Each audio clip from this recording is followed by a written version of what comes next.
Welcome to the winter that almost ended the war. A season so cruel it turned men into statues and machines into monuments of ice. December 1944, the Ardennes forest, stretching across Belgium and Luxembourg, lay buried under snow and silence. Trees bowed beneath white weight roads vanished, and the world seemed to hold its breath. The war, after years of thunder, had gone quiet. Too quiet. In that silence, the German High Command prepared one last strike, the final gamble of a dying Reich. They called it Wacht am Rhein, the Watch on the Rhine, but history would remember it by another name, the Battle of the Bulge. 200,000 German troops, cloaked by fog and deception, would surge westward, tearing through thin Allied lines in the forest's frozen maze. Their goal to split the American armies, to reach Antwerp, to break the will of the West before spring returned.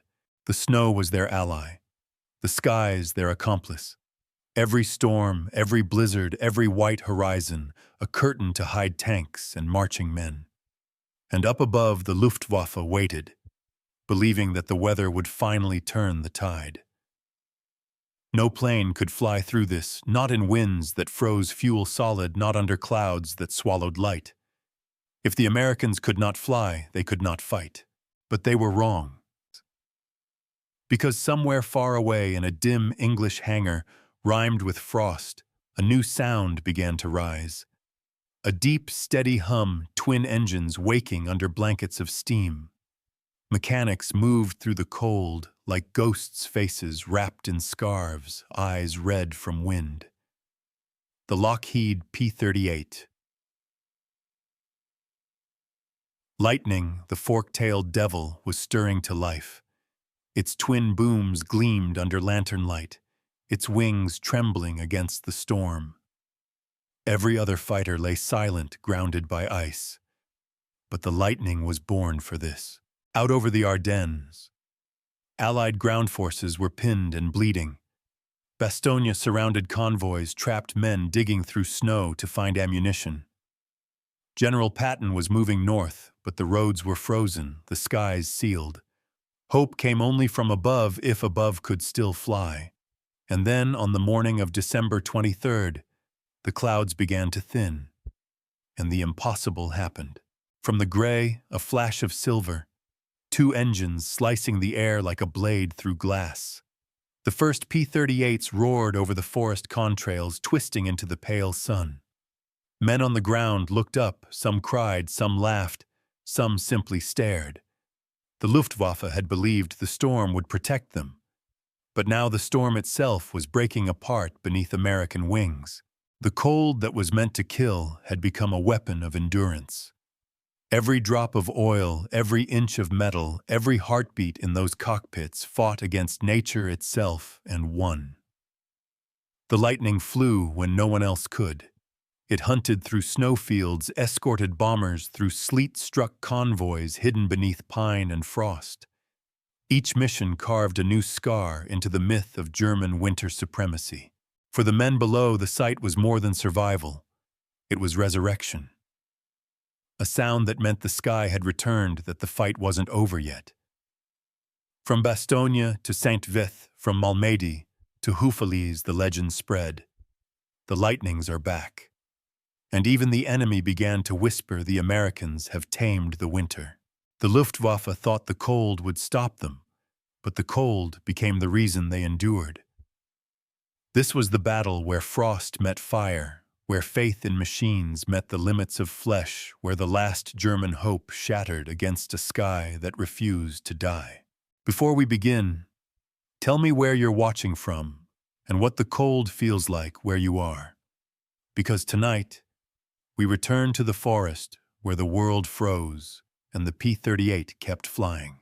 December 1944. The heart of Europe lay beneath a shroud of ice and fog. The Ardennes forest, a labyrinth of pine ridge and shadow, stretched for miles between Belgium, Luxembourg, and Germany's western border. What had once been a quiet sector became the stage for the final gamble of the Third Reich. Villages slept under snowdrifts, rivers froze into mirrors, and the sky hung heavy with clouds so thick that light itself seemed trapped above them. War moved differently here, slower, quieter, waiting to strike. On the morning of December 16th, the thunder began. German artillery erupted from the fog tanks, burst from the woods, and entire American divisions were swallowed in minutes. The assault struck a weakly held line of the USOs. First Army Green Troops supply units clerks turned riflemen.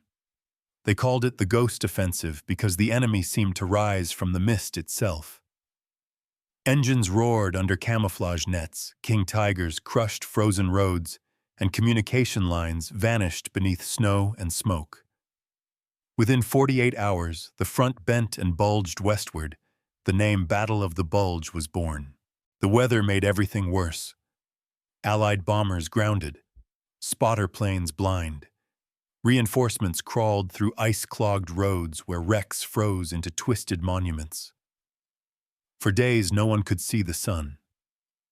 In Bastogne, paratroopers of the 101st Airborne dug into the white earth, surrounded on all sides, short on food and ammunition. Medics worked in barns lit by lanterns, their breath mixing with ether and steam. Outside, the sound of distant engines, German panzers hunting through the woods. And above all that, silence. No friendly aircraft. No roar of wings. The sky itself had disappeared.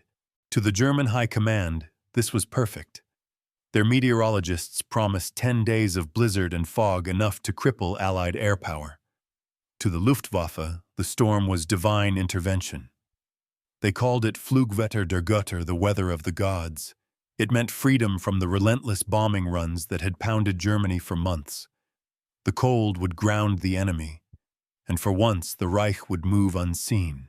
But in Allied command tents from Paris to London, another sound rose through the static of field radio's defiance. American and British pilots waited, restless pacing around silent plains, like caged birds. They knew if the clouds broke even for an hour, they could change everything. The P-38 squadrons of the 8th and 9th Air Forces stood ready, their twin-engine Lightnings fueled and armed their crews, sleeping beside the aircraft to keep the oil warm. At RAF bases across England and at airfields in France, ground crews checked heaters, oxygen lines, and turbo superchargers built to claw through thin, frozen air. These were not ordinary planes, and this was not an ordinary winter. For the P-38 had been born in extremes. Designed in California's desert heat, but tested above Alaska's icy mountains, it could fly where single-engine fighters failed. Its two Allison engines breathed separately. If one died, the other carried it home. Its pilot sat inside a heated cockpit, flanked by fuel tanks and guns that fired straight down the center line. Every detail of its design whispered one thing: endurance. And endurance was exactly what the Ardennes demanded. By December 22nd, Allied forces were on the brink. The German spearhead reached the Meuse River. Supplies ran thin. Fuel was life, and fuel was gone. Commanders watched the sky each morning, praying for a break in the clouds. Then, as if the war itself took a breath, the storm began to fade. Winds shifted east. A thin blue slit appeared above the horizon. It wasn't much, but it was enough. Field reports came in from Liège, from Spa, from Bastogne itself, ceiling rising, visibility increasing. Pilots sprinted to their aircraft boots, crunching on ice. Crew chiefs shouted final checks, flaps, tanks, guns clear. The first engines roared to life, coughing steam into the air. Propellers spun snow into a mist that shimmered like glass. 1,000 men looked up at the same time, and for the first time in a week they saw sunlight. Within hours, the sky filled with motion again. C-47s dropping supplies to Bastogne, P-47 Thunderbolts screaming low over the treetops, and at higher altitude the unmistakable shape of twin tails and silver wings, the P-38. Lightnings had arrived. They climbed through fading clouds' contrails, drawing white scars across a pale blue heaven. Cameras rolled, gunners cheered, even medics stopped to look. The air war over Europe had come back to life. For the men in the forests below, that sound meant everything. To the Germans, it meant exposure, their columns now targets in open snow. To the Americans, it meant hope, the thunder of rescue carried on the wind.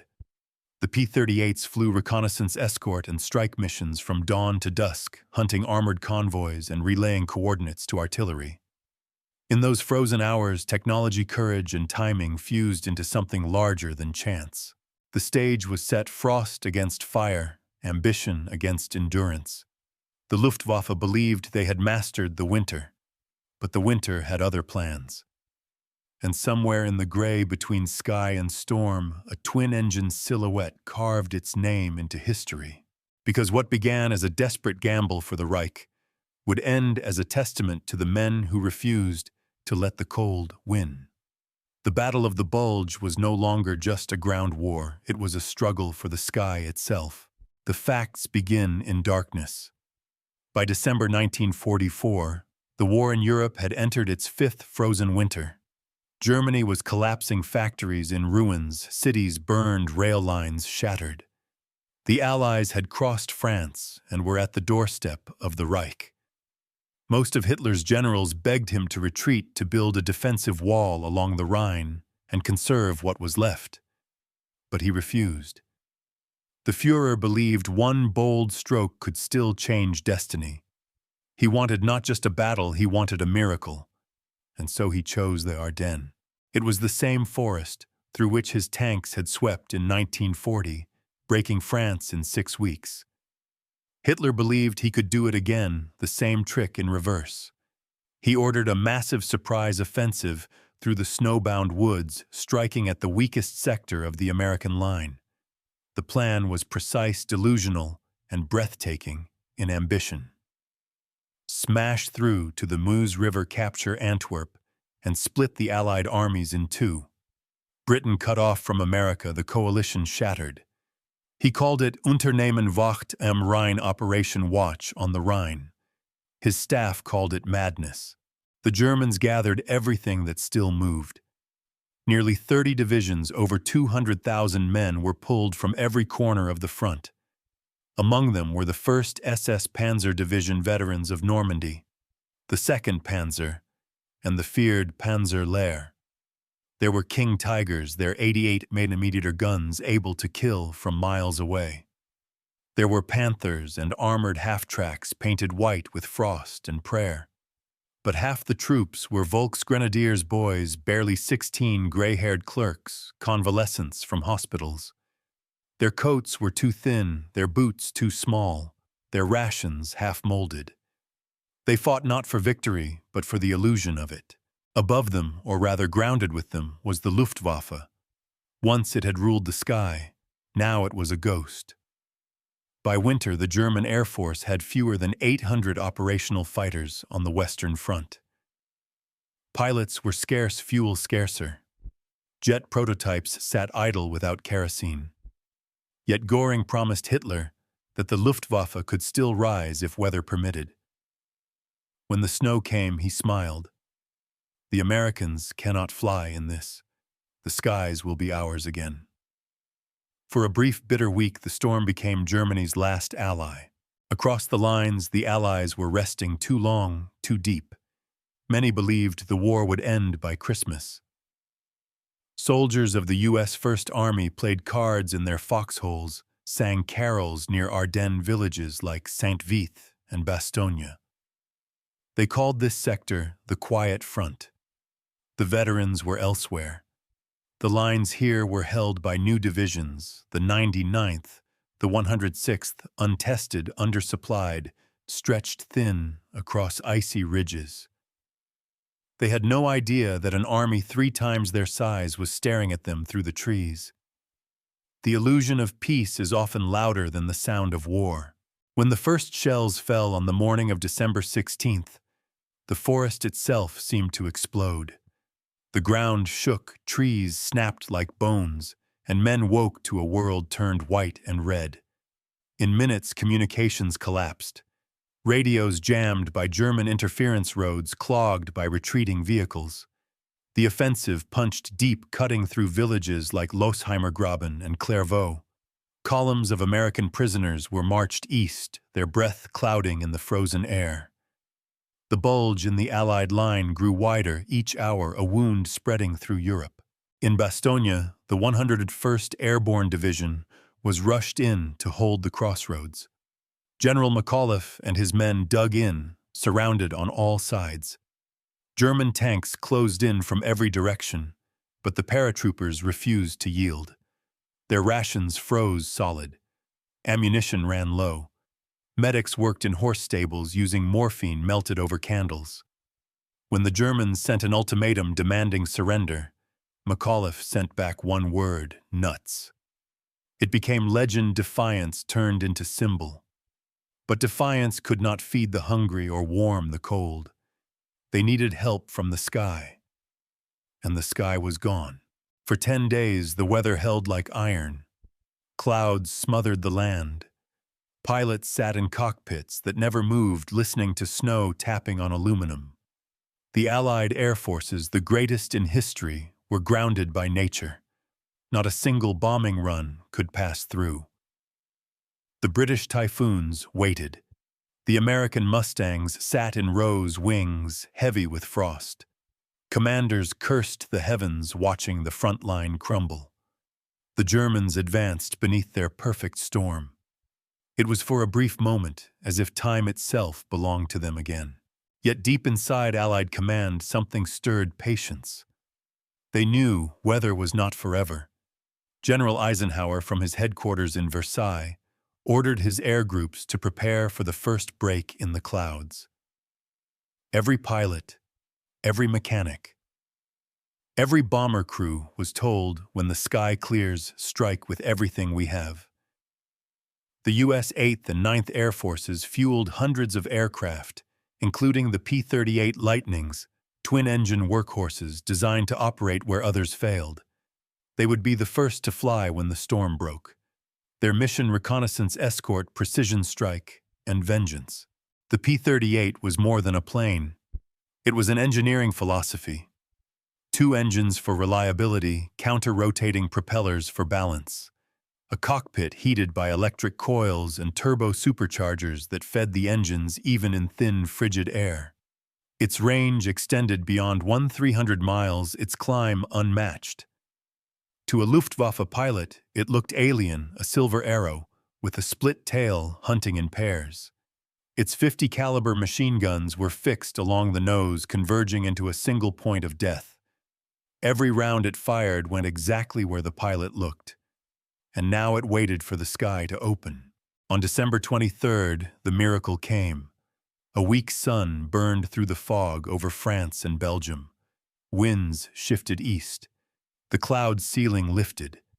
At once, airfields across the continent came alive. Ground crews tore off engine covers, brushed snow from canopies. Generators screamed, fuel pumps hissed, engines roared. In minutes, the frozen silence was gone, replaced by thunder. The first flights lifted off before dawn. By noon, over 1,000 Allied aircraft filled the sky. The Luftwaffe's last ally, the weather had turned against them. Now came the contrast of fact. The Germans could muster 425 fighters that day, most of them Fu-190s and Bf-109s, flown by desperate, half-trained men.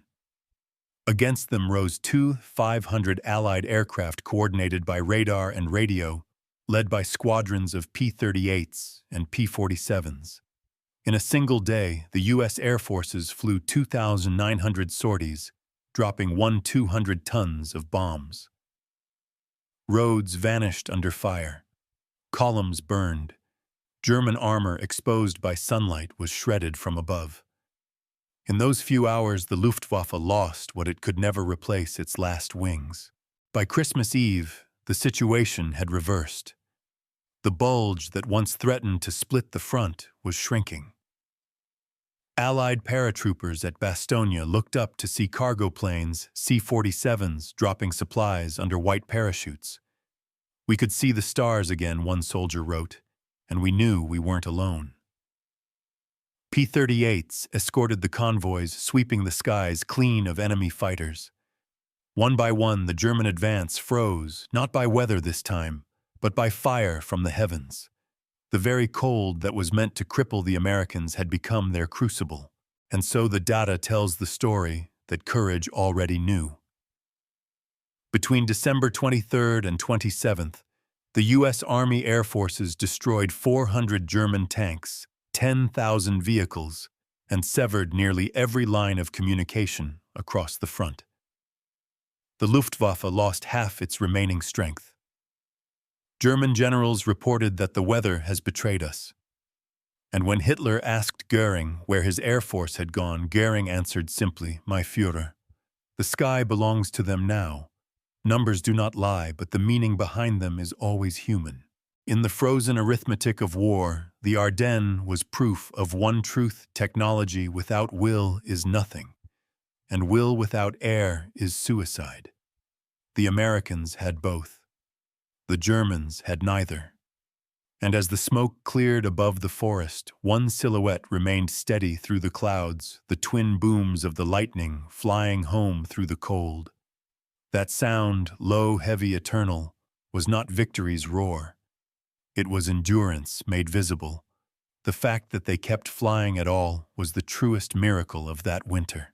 December 16th. We 5:30 in the morning. The Ardennes forest slept under a silence so deep it felt sacred. Then, in a single heartbeat, the horizon erupted. German artillery opened up across a 70-mile front, more than 1,000 guns, firing 250,000 shells in the first hour. Trees shattered like glass snow turned to vapor, and men woke to find the world on fire. Private John Miller of the 106th Division wrote later, "It sounded like the earth was being torn apart from underneath us. It was the opening note of Hitler's last great symphony, the Battle of the Bulge." Through the fog came shadows, German panzers and infantry emerging from the tree line like ghosts. They moved fast, silent, ruthless. The surprise was total. Many American soldiers thought it was a local skirmish, until the tanks appeared.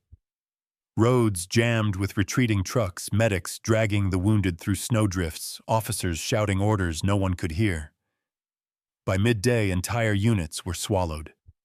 Radios crackled with confusion. Unknown armor near St. Vith. Contact lost with 14th Cavalry. The German spearhead struck deep, driving a wedge straight through the Allied front. A bulge began to form on the map, the name that history would never forget. In the chaos, the weather became an accomplice. Clouds hung low, grounding Allied aircraft. Snow fell so thick you could taste it. Every compass seemed to lie. Columns lost direction. Tanks skidded off roads, horses froze, standing up. The Ardennes wasn't just a battlefield, it was a labyrinth of ice and death. German units in white camouflage blended with the landscape, ambushing convoys that never saw them coming. American patrols moved through fog so dense that muzzle flashes looked like lightning trapped in cotton.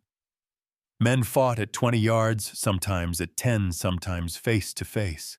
The German plan was daring. Sepp Dietrich's 6th Panzer Army would strike north toward Liège. Monteufel's 5th Panzer Army would hit the center, aiming for Bastogne and the Meuse River. Brandenberger's 7th Army would protect the southern flank. If all went well, they'd reach Antwerp in 5 days. But they didn't plan for the cold or the courage they'd meet. Every bridge, every crossroads, every farmhouse became a fortress. Engineers blew bridges behind retreating troops. Truck drivers turned their vehicles sideways across roads to block tanks. What should have been a blitzkrieg turned into a brawl, fought yard by yard in the snow.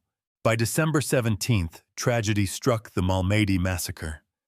84 American prisoners captured by Kampfgruppe Piper, an SS armored column, were executed in a frozen field. News of it spread like wildfire through Allied ranks. There would be no surrender now. Both sides hardened. The snow turned red. Every mile forward for the Germans came with a price: a tank, a squad, a soul. Hitler had promised his generals victory in days. Instead, the forest became a graveyard for hope.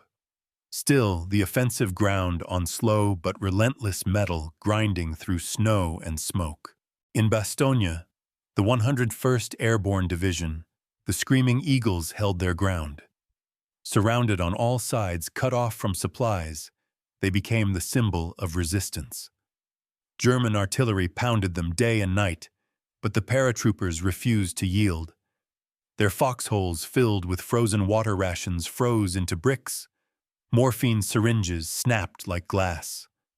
"Nuts," said General McAuliffe when asked to surrender, a word that echoed across the front like laughter in a funeral. When food and ammo finally ran out, soldiers stripped bullets from the dead melted snow to drink and prayed for the sky to clear. Meanwhile, the Luftwaffe struggled to find its own rhythm. The fog that shielded them also blinded them. Their pilots, many barely trained, flew low over forests, searching for targets in the white void.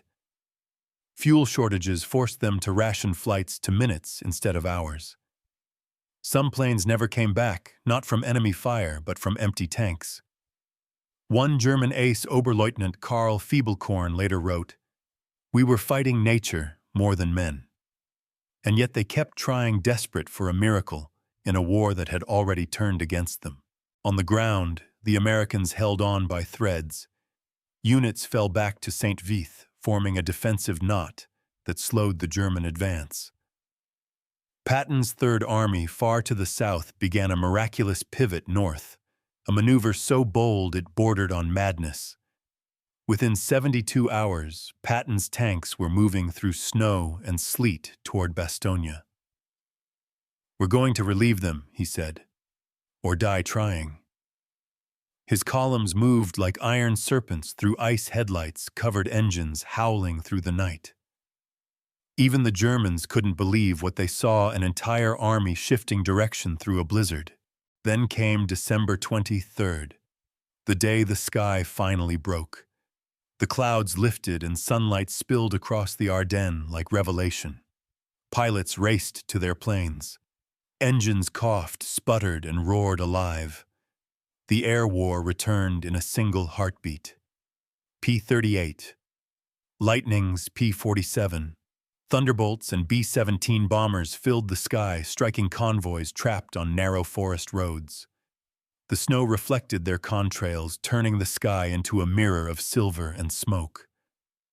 For the first time in 10 days, the Americans had eyes again and claws. The cold no longer belonged to Germany.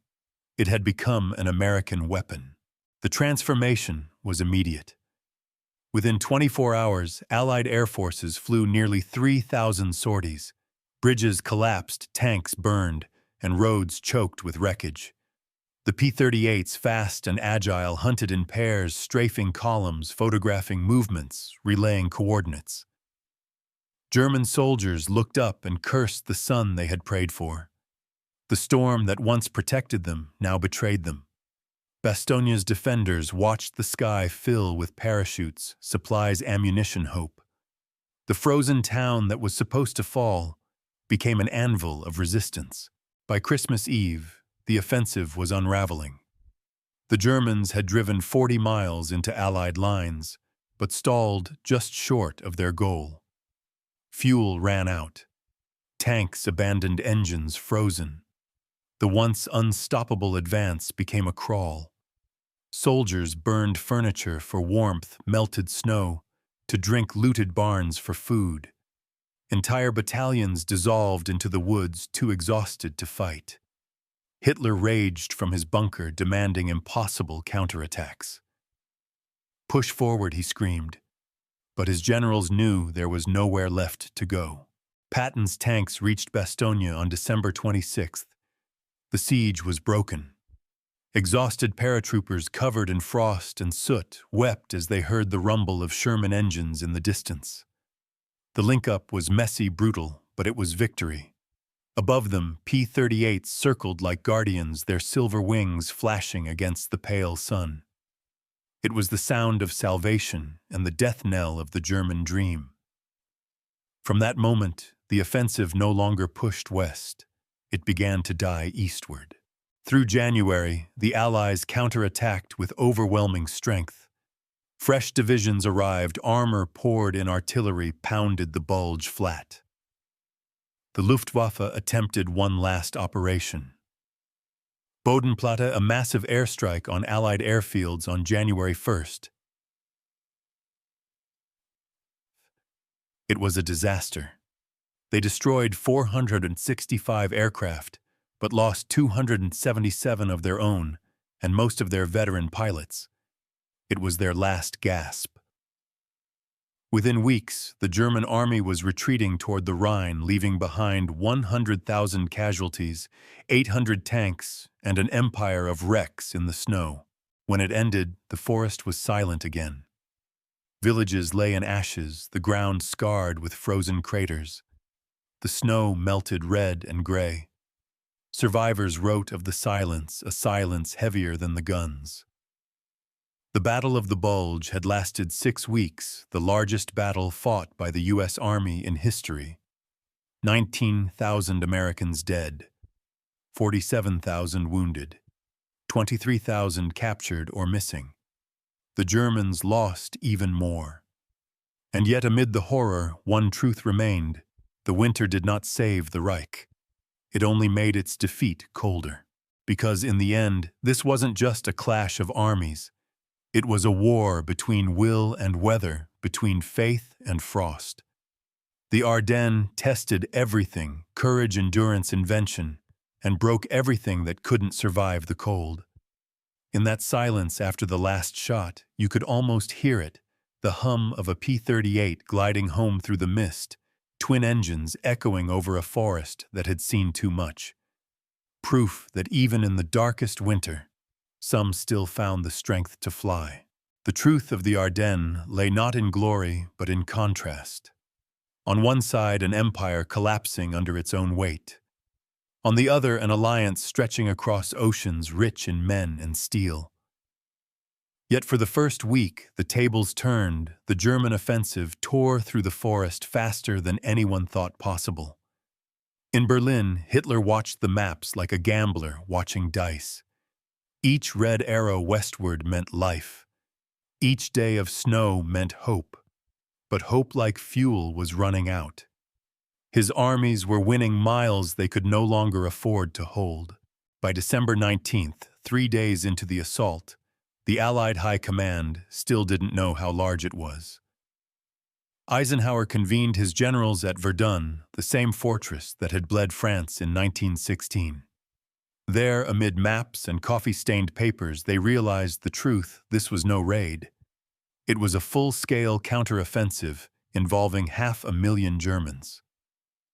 Patton, already moving in the south, promised to turn his entire Third Army north in 48 hours to relieve Bastogne. "I can attack with 3 divisions in 2 days," he said, and he did. It was a feat no one thought possible, an army pivoting 90 degrees through blizzard and ice.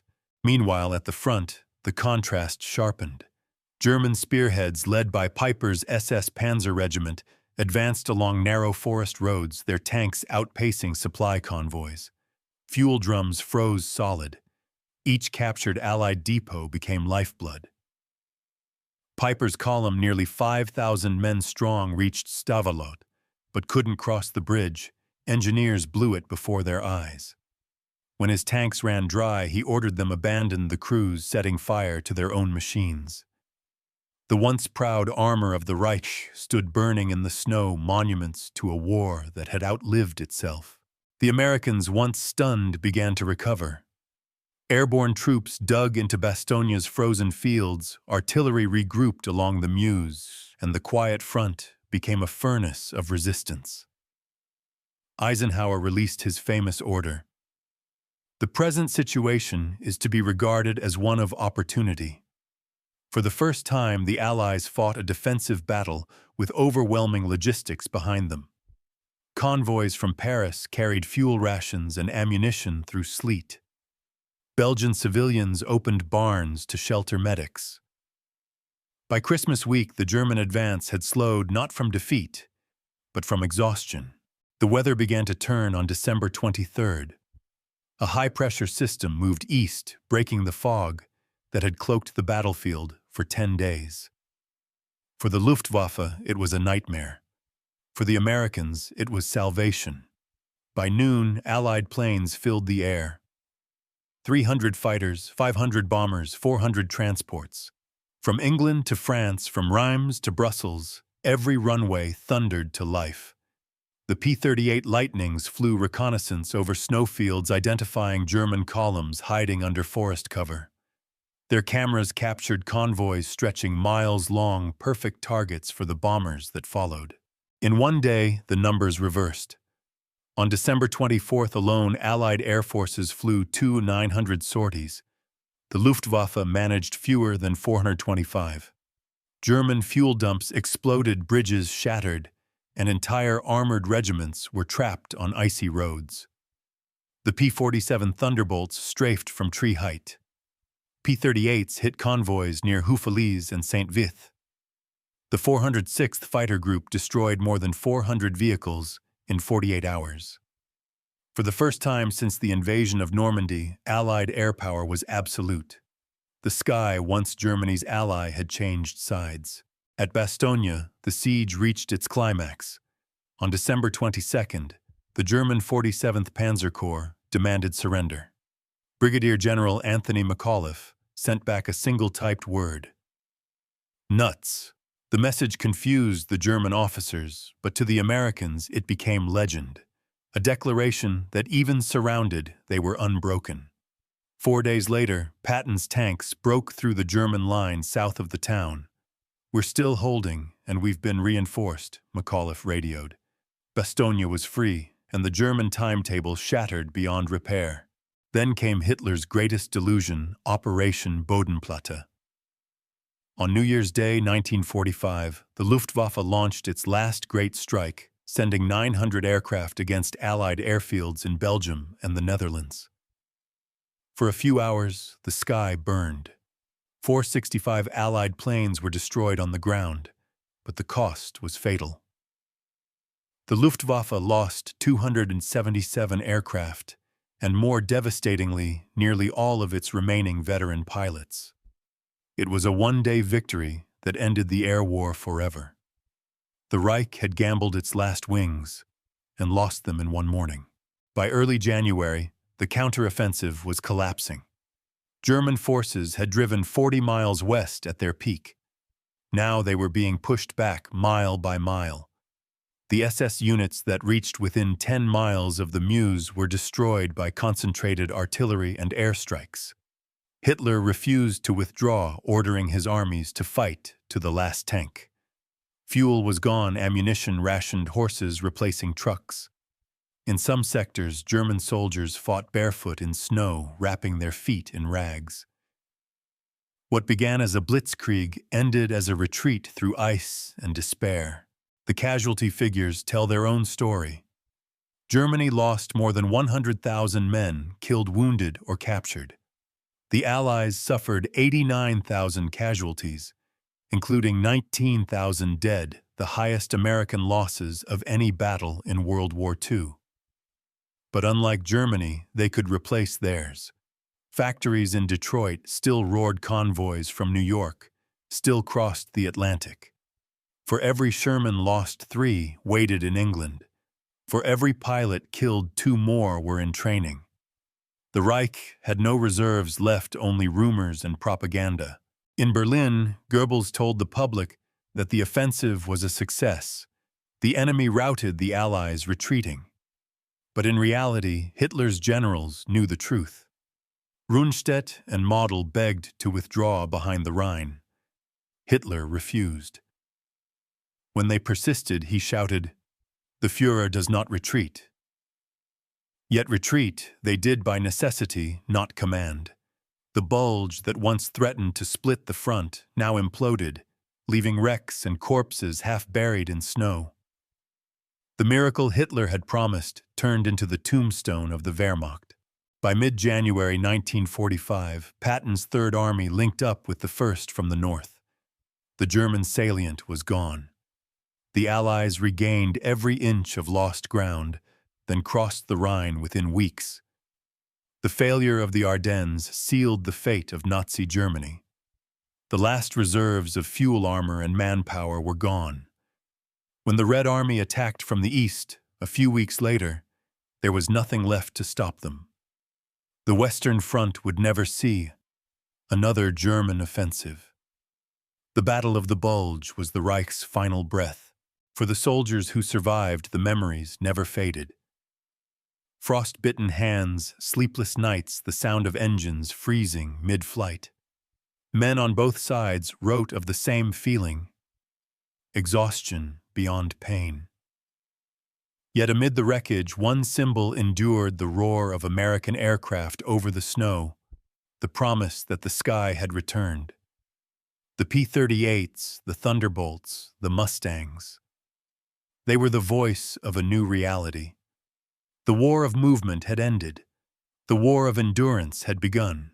In the aftermath, General Eisenhower said simply, "The enemy launched his last great gamble and lost everything." The Battle of the Bulge became the line where winter turned to history. The Reich had gambled on weather secrecy and desperation. The Allies answered with air coordination and will. And somewhere in that balance between fire and frost, between ambition and collapse, the fate of Europe was decided. January 1945. The Ardennes lay quiet again. What had been a storm of fire, steel, and snow was now a frozen graveyard stretching from Liège to Luxembourg. Charred tanks stood like monuments in the drifts. The bodies of men and horses were sealed beneath sheets of ice. Villages that once echoed with battle were reduced to smoldering black husks. The great German gamble, the last offensive of the Third Reich, had ended. The bulge in the Allied line, which had pushed west nearly 80 kilometers at its height, was gone. The winter that Hitler believed would save his empire had instead buried it. By the end of January, the map told the truth. The red arrows that once carved west toward Antwerp now bent backward into Germany. The 6th SS Panzer Army, led by Sepp Dietrich, retreated toward the Siegfried Line, leaving behind more than 600 destroyed tanks and 45,000 dead or captured soldiers. The 5th Panzer Army, under Hasso von Manteuffel, suffered another 30,000 casualties. In total, over 100,000 German soldiers were lost, one-third of the remaining fighting strength on the Western Front. Their best divisions, rebuilt after Normandy, were gone. The Waffen-SS elite, the 1st, 2nd, and 12th Panzer, ceased to exist as coherent forces. The Luftwaffe's losses were even worse. In the desperate New Year's attack, Operation Bodenplatte, launched on January 1, 1945, Germany sent 900 aircraft to destroy Allied airfields in Belgium and the Netherlands. They succeeded in wrecking 465 planes on the ground, but at a cost of 277 aircraft destroyed and 213 pilots killed. Most of the Luftwaffe's remaining veteran flyers were lost in that single day. "We struck hard," one surviving pilot wrote, "and cut off our own wings." By February, the German Air Force could no longer mount sustained operations. For the first time in the war, the Allies had absolute control of the sky. On the ground, the Wehrmacht's condition was catastrophic. Fuel shortages crippled every retreat. An estimated 30,000 vehicles, tanks, trucks, and half-tracks were lost or abandoned due to lack of gasoline. Entire armored columns were stranded, their engines frozen or dry. At La Glaise Kampfgruppe, Piper, once the spearhead of the 1st SS Panzer Division, abandoned more than 135 armored vehicles, including 45 Tiger and Panther tanks. Piper escaped with only 800 survivors out of his 5,000 men. Across the forest, wrecked tigers stood like steel tombstones, their tracks half buried in snow. The offensive had consumed the Reich's last reserves of armor and fuel losses it would never replace. The Allied toll was immense but sustainable. The U.S. Army reported 89,500 casualties, 19,000 killed, 7,500 wounded, and 23,000 missing or captured. It was the bloodiest battle ever fought by the United States in Europe. British and Canadian forces added another 1,400 casualties. Yet American industry replaced what the Germans could not. By February, replacement troops and equipment had restored the lost divisions. Germany, meanwhile, could no longer rebuild. Production lines bombed, oil fields lost in Hungary, manpower depleted by the Eastern Front. The Ardennes had not just taken soldiers, it had taken time, and time was the one thing Germany had none of. Strategically, the consequences were irreversible. The failure in the Ardennes destroyed Germany's capacity for offensive warfare. All reserves earmarked for the Western Front were spent. Within 6 weeks, Allied forces crossed the Rhine at Remagen, the gateway into the heart of Germany. From the east, the Red Army launched the Vistula-Oder offensive, sweeping to within 70 kilometers of Berlin by February. The Third Reich was now fighting on its own soil, surrounded, starving, and leaderless. Hitler's last illusion of control, the idea that one miracle victory could divide the Allies, had evaporated in the smoke of his own ambition. In Berlin, even the propaganda faltered. Goebbels' newspapers printed reports of heroic resistance and temporary withdrawals, but the people no longer believed.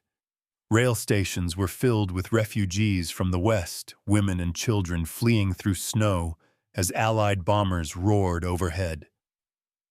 Soldiers returning from the Ardennes described a nightmare: tanks without fuel divisions, without food, commanders without hope. It was like watching an army dissolve into snow, recalled one officer of the 2nd Panzer Division. By February, desertions reached their highest level of the war. The iron discipline of the Reich had finally cracked. In contrast, the Allies' spirit hardened. The defense of Bastogne became legend, a microcosm of the entire war. Surrounded by 6 German divisions, short on ammunition, the 101st Airborne held the line until Patton's Third Army arrived on December 26. McAuliffe's one-word reply, "nuts," was more than defiance. It was a statement of the new world forming in that frozen field. The United States had entered the war as an untested power. At Bastogne, it proved itself as the arsenal and the will of the free world.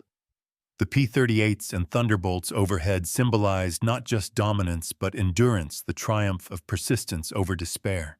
The cost in civilian lives was severe. In Belgium and Luxembourg, were killed and thousands more displaced. Towns like Saint-Vith and Houffalize were 90% destroyed. When the snow melted, the rivers ran black with oil and red with rust. Farmers returned to find their fields cratered by bombs, their livestock buried in the thaw. Yet amid the ruin, they began to rebuild, plank by plank, brick by brick.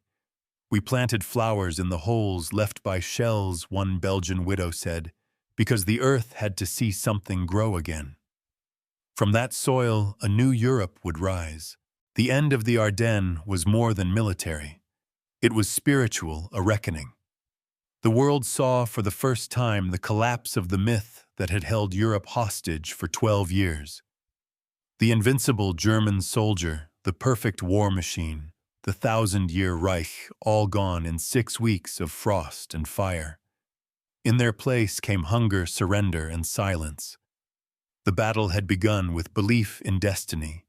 It ended with men walking east in chains, leaving boot prints that the spring rain would wash away. The Reich had gambled on weather and lost to time. When Germany surrendered on May 8, 1945, the Ardennes was already green again. Trees that had been stripped bare by shrapnel were budding new leaves. Birds returned to the fields of Bastogne. The same rivers that once ran red now shimmered silver in the sunlight. Europe was broken, 35 million dead cities in ruins but alive. For those who survived, the Ardennes became a symbol of rebirth. It was proof that even in a world buried under snow, something human could still rise from the cold. The war was ending, and history itself was beginning again. For the pilots of the P-38 Lightning, the twin-tailed ghost of that winter, the victory was bittersweet. We didn't celebrate, Lieutenant Frank Eberly recalled, we just stopped flying. Their aircraft, once engines of destruction, became symbols of endurance, monuments of a generation that refused to surrender to nature, to fear, or to tyranny. When they returned home, they spoke not of glory, but of cold, the kind that bit through gloves and skin, and the kind that lived in memory. Yet even decades later, when the snow fell, some swore they could still hear it, the hum of twin engines cutting through the frost. The Battle of the Bulge ended as it began in winter. But the world that emerged from it was no longer frozen. Germany was in ruins, but fascism was dead. The United Nations would soon be born. Europe, wounded and divided, began to heal. From the wreckage of tanks grew forests. From the silence of graves grew nations that would never forget. The cold had tested humanity, and humanity had endured. The Luftwaffe thought the winter would stop them, but in that winter the world learned that even ice can melt, and even war can give way to light. When the guns fell silent in January 1945, the forest of the Ardennes exhaled for the first time in weeks. The snow, once scarred by treads and blood, began to soften under a gentler sun. The smell of smoke lingered between the trees. American soldiers trudged through the frozen villages, not as conquerors, but as witnesses to what endurance had cost. The Battle of the Bulge. Hitler's last gamble had failed. The Allies stood victorious not by surprise, but by sheer will. It was not a clean victory. It was a victory bought in cold hunger and silence.